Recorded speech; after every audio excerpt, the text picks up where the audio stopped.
Salam, salut, bienvenue dans cette nouvelle vidéo.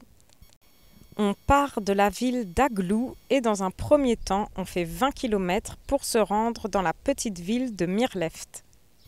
Il y a beaucoup de brume, mais pourtant il fait bien chaud et arrivé à Mirleft, on se pose sur la petite plage de la ville où il y a personne la nuit mais pas mal de monde en journée et il y a un gardien pour le jour et pour 2 nuits et 2 jours, on payera seulement 10 dirhams, ce qui fait à peine 1 euro.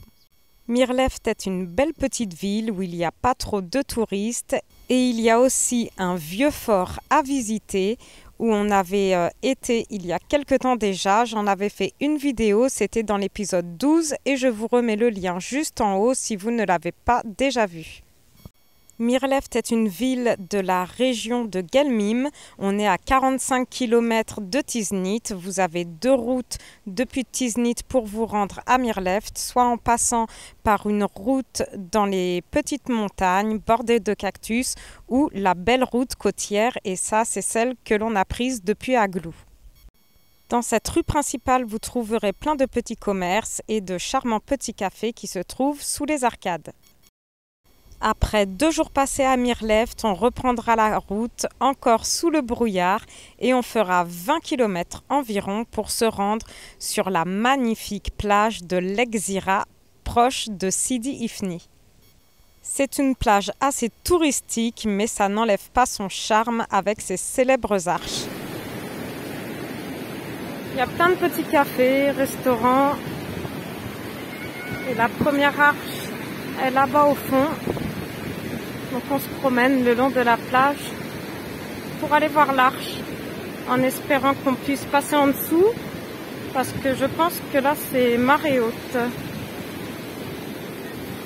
Si vous êtes de passage dans la région ou si vous êtes dans le sud du Maroc, la plage de Lexira est vraiment une plage incontournable et que je vous conseille de visiter au moins une fois. Et n'hésitez pas à me dire en commentaire si vous y êtes déjà allé. Ça y est, on aperçoit l'arche tout au fond là-bas. Alaykoum salam. Mais je pense qu'elle est sous l'eau. On va peut-être pas pouvoir passer en dessous. Ou alors il va falloir se mouiller.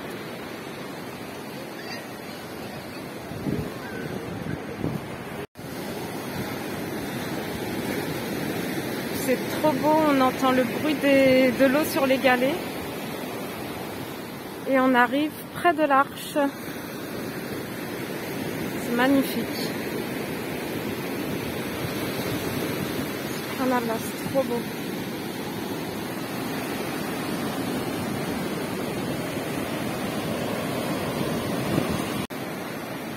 C'est trop beau.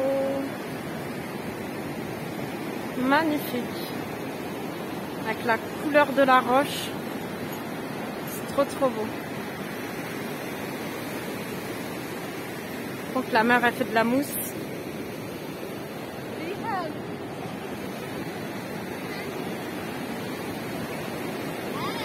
Ah, il fallait tomber. J'ai les claquettes dans une main, le stabilisateur dans l'autre. Pas évident pour faire la mise au point. Trop beau, on va pouvoir traverser.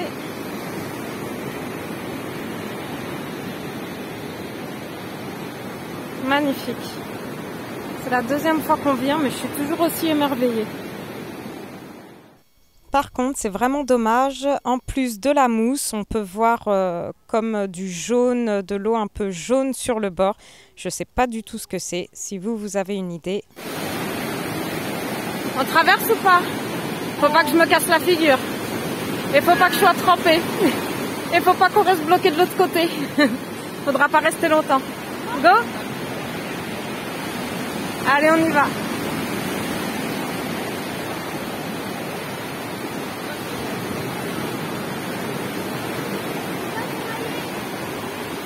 Ah, il y a une vague qui arrive, je remonte.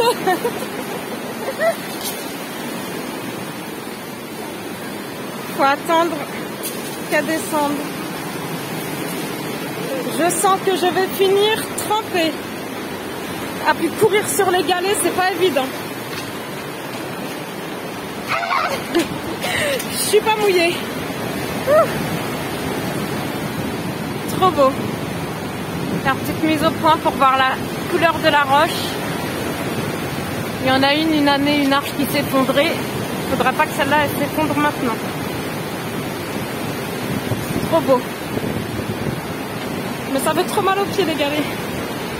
Je vais redescendre. Ah, trop beau.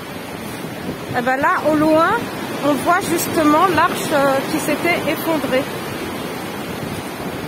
Je vois bien à ce niveau-là. Ici, on voit bien la cassure. Heureusement, ça s'était effondré une nuit, donc il n'y a pas eu de blessés, il n'y avait personne en dessous. Et il y a plusieurs arches.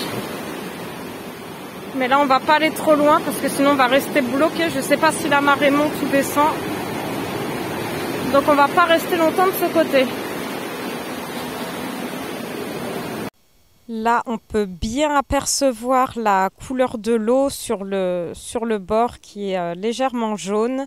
Donc on ne sait pas trop ce que c'est. On a peut-être pensé à un chargement d'huile.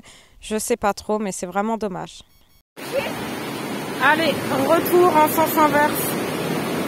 Mais j'ai l'impression qu'elle descend de toute façon, donc on ne serait pas resté bloqué, mais bon, on va pas prendre de risque.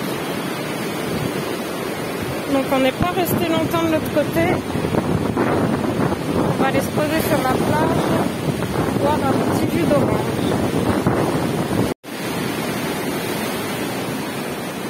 C'est bon, je traversais sans me mouiller. Désolée pour la qualité du son. En extérieur, j'essaye, même en intérieur d'ailleurs, comme maintenant, je prends en général mon micro. Mais là, j'avais les mains déjà bien chargées, donc j'avais pas le micro. Et avec le bruit du vent, j'espère que vous m'entendez quand même bien. On relonge la plage en sens inverse avant de se poser pour boire un petit jus d'orange naturel et bien frais. Je vous laisse aussi écouter ce beau bruit de l'eau sur les galets et là où j'ai aussi failli me casser la figure et tremper mon téléphone.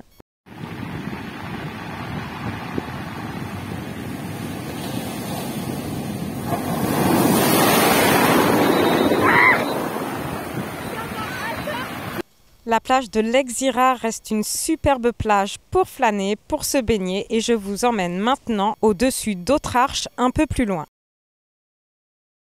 Nous voici maintenant dans un endroit un peu plus sauvage, il n'y a personne. Là on est au-dessus d'une arche et je vous emmène après sur celle que l'on voit là juste en face pour avoir une vue encore plus spectaculaire. Pour venir ici, pas de route, mais seulement une petite piste, aucun aménagement, pas de café ni restaurant, la plage est vide, il y a juste 2 familles en train de camper. L'eau ici est magnifique et on peut accéder à la plage par un petit chemin, il faut rester prudent, il est assez glissant, mais c'est possible en tout cas d'y aller et comme ça d'être tranquille et seul sur cette plage. On est garé juste au bord de la falaise et juste devant les arches. Là, c'est un bon spot en pleine nature, comme je les aime. Il y a une arche là-bas. Là, il y a un campeur. Il n'est pas tout seul.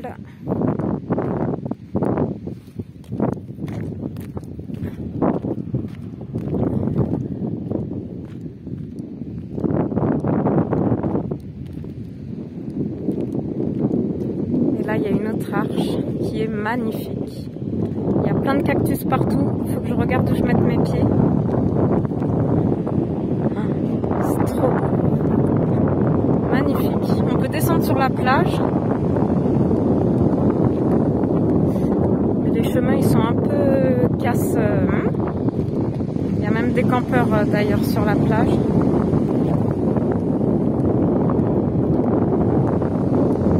Magnifique. Et la couleur de l'eau, la couleur de la roche aussi, c'est trop beau. Il y a un peu de vent, j'espère qu'on m'entend bien. J'ai oublié mon micro dans le camping-car. Oh là là, c'est magnifique, subhanallah. rester des heures devant des paysages comme ça. Vraiment, c'est trop, trop beau. Là, pour moi, c'est vraiment un spot, un bivouac de rêve. Malheureusement, on est arrivé, il y avait déjà quelques campeurs, quelques déchets. Ça, c'est vraiment dommage, vraiment, quand vous bivouaquez quelque part ou même une simple promenade dans des lieux comme ça, en pleine nature, ne laissez aucun déchet. C'est comme ça, à force de laisser des déchets partout par certains, qu'après les lieux ferment, on ne peut plus y aller.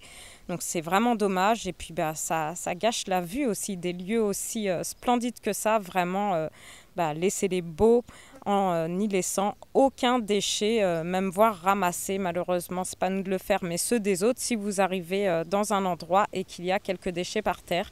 Nous, on le fait des fois en arrivant sur des spots, quand il y a beaucoup de déchets, ça m'embête, mais je le fais. Je ramasse ceux des autres. C'est vraiment dommage, je ne comprends pas que des gens puissent jeter comme ça, sans scrupule, leurs déchets par terre. Mais en tout cas, ça reste un superbe spot et j'y reviendrai bivouaquer, Inch'Allah. Ma petite maison, juste là-bas. On aperçoit l'arche où on était en dessous tout à l'heure. Celle-ci, c'est magnifique. Je me répète beaucoup, je sais, désolée, j'ai dit je sais pas combien de fois, c'est magnifique. Mais je sais pas qu'est-ce que vous en pensez, mais moi des endroits comme ceux-ci, vraiment, ça m'émerveille. Et c'est des endroits où j'aime me poser, j'aime bivouaquer. La plage de l'Exira, les Arches de l'Exira, c'est vraiment un site incontournable dans la région de Guelmim. Et on y repart par cette petite piste, c'est celle qu'on avait pris pour y aller, qui est tout à fait accessible sans 4x4, puisque moi-même j'ai un camping-car qui n'est pas 4x4. En tout cas, on est reparti et je vous montre la suite, toujours direction le sud, dans la prochaine vidéo. N'oubliez pas de liker celle-ci et de vous abonner si ce n'est pas déjà fait. Et je vous dis à dimanche 18h heure française pour la prochaine vidéo.